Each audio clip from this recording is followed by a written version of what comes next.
to see if we can institute staggered work hours for people that just travel at different times of the day, and I think that would alleviate traffic as well. Thank you. Thank you. Thank you. We actually repopulated the Transportation Committee on the Freeholder Bergen board to look at exactly these issues. And some of this requires dialogue with our federal and state legislators. I sat in a meeting with representatives from about the 287-17 interchange, and sat there with Congressman Garrett's representatives saying, oh, I'm going to be a sponge. We need our federal representatives to be advocating to bring some federal dollars back to our state and actually fix some of these transportation issues. But one of the things that we can and that we are doing at the county levels is doing something as simple as fixing potholes. This is a tremendous safety issue, and it's one of the ways that we at the county are looking to help our municipalities in defraying their costs by providing them with the equipment to make their roads safer, so we can alleviate some of those flat tires and also those traffic messes that we see because of the disrepair of our infrastructure. That's going to be a big issue that we all need to address, and that we're going to continue to do so as freeholders and provide leadership. One of the things that Freeholder Mitchell referred to is as far as the towns not being on board. These are issues where we can take leadership. These are issues where we have taken leadership and where we'll continue. Thank you. Thank you. Mr. Sperzi. Thank you. In addition to the light rail where towns want them, I think we should also be working with our state officials and federal officials on how we can increase the number of New Jersey transit lines. There was a proposal or a study 20-25 years ago for the eastern part of Bergen County. The line would run from Spring Valley to Hoboken. That got derailed, no pun intended. I think as freeholders, what we can do is advocate and make the towns aware of state and federal grants or county grants where we can improve the number of sidewalks on county roads in the towns that want them. We can foster appreciation for an increase in bike lanes in each one of these communities. There are towns and communities in Bergen County that have these programs, and they are working. But traffic has been a major issue for everybody. I'm hoping that some of these things can alleviate it. Thank you very much. It's time for closing now. You each have 2 minutes, and we are going in reverse of your opening order. So we will start with Mr. Mitchell. First off, I want to thank the League of Women Voters for putting together this important debate.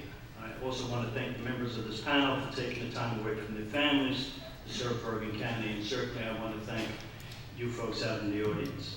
Ladies and gentlemen, we have a clear choice. Do you want property taxes to continue to rise? Do you want to return to the old Joe Ferriero days of patronage politics? Or do you want people like me, like my running mates and me, to do the job so you can focus on what you want to do? One of the greatest things is when you hear somebody say something nice about you. So I want to just read something that somebody said about me. I think from the moment I met you, you have shown me the dignity and the grace that is this business that we're in. Sometimes politics gets a bad rap, and you have been a tremendous public servant and have worked in a bipartisan manner to really forward some of the very important issues on this board. It's been my pleasure to work with you, to sit next to you, to pass notes back and forth, but more importantly, to learn the ropes from someone who really has the best interests of the taxpayers of Bergen County at heart. So thank you for your mentorship and your guidance throughout this entire process. I want to thank Freeholder Zura for those kind words and her truthfulness. Thank you very much.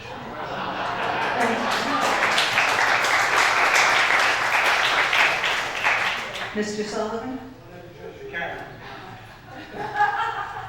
First, before I even start my closing sentence, I just want to bring up the ARC tunnel. There's another way we can move people around that was killed by Governor Christie, sorely needed in this area of the country. I want to thank the League of Women Voters of Bergen County for hosting tonight's debate. I also want to thank Michelle Barbara, the moderator for tonight's debate, and Barbara King for working with all of us to organize this opportunity for the voters to hear from us and learn about this year's very important freeholder election. If I am elected, I promise to continue to serve the people of Bergen County with integrity and strive to tackle some of Bergen County's most pressing needs. One of the most pressing needs of the county is the heroin epidemic, which has no geographical or socioeconomic boundaries. We have been able to raise awareness through educational programs, including my co-sponsorship of a resolution with Freeholder Maureen Nicola, which encouraged real estate professionals to lock up their clients' medicine cabinets during open house showings. While working with my colleagues Freeholder, Zora, and Voss, we petitioned Bergen Regional Medical Center to expand their detox unit. Thankfully, they agreed to add 10 additional beds while planning for more beds in the foreseeable future. This is not a Democratic or Republican issue. I also know the importance of bringing good paying jobs to Bergen County. We have the unique opportunity to become a regional healthcare hub for this region. I plan to work with county executives and my colleagues on the Freeholder Board to work with our local hospitals and healthcare centers in order to help make this happen. We also need to work with New Jersey Transit and our federal and state partners to complete the Hudson-Bergen light route. This will help Bergen County residents get around the county, not just in and out of it like I stated all evening. The economic development generated from the expanded light rail will benefit our county and municipalities around the light rail tremendously. If elected, I would like to expand our opportunities to use our vocational schools and to promote apprenticeship programs to ensure a living wage for those who prefer to learn a trade. I would also like to see the county continue to generate creative ways to engage in shared service agreements that make sense for the county, the municipality, and taxpayers. Thank And I you. want to thank the League of Women Voters for hosting us this evening. Oh, you can take time for that. Mr. Roman. Ladies and gentlemen, I'm here to give you an alternative. Democrats and Republicans have shared power in this country, in this county, for 150 years. What do we get in return? Taxes continue to go up. Your freedoms continue to get chiseled away at. I'm here to give you an alternative vote. If you're looking for status quo, be fine just voting for a Democrat or Republican. If you want change, it's going to have to happen with a third party. You're not going to see change with Democrats or Republicans. They've been doing the same thing for 150 years. It's not going to be different next year.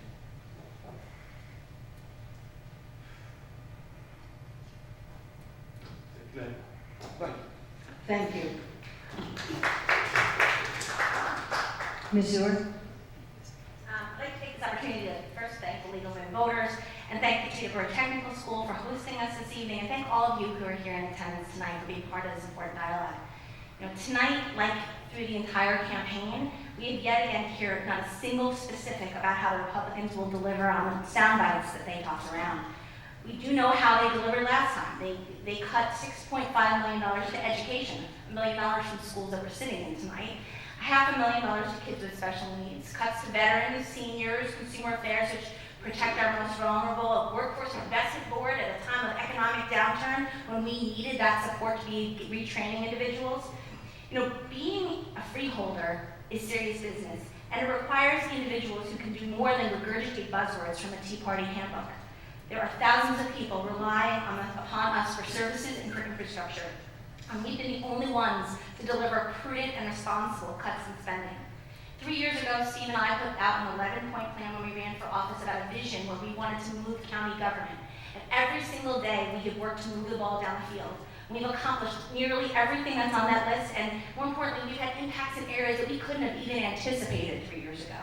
We not only realigned the county police and the county sheriff, delivering the largest single tax-saving measure in Bergen County history, but we did so without hurting our officers in the process.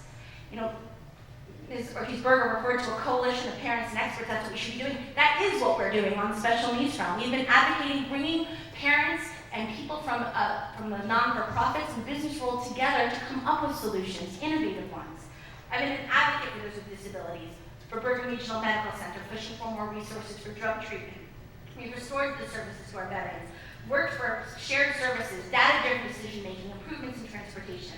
We've done all this while cutting more money than any other Freeholder board has done in the history of Bergen County.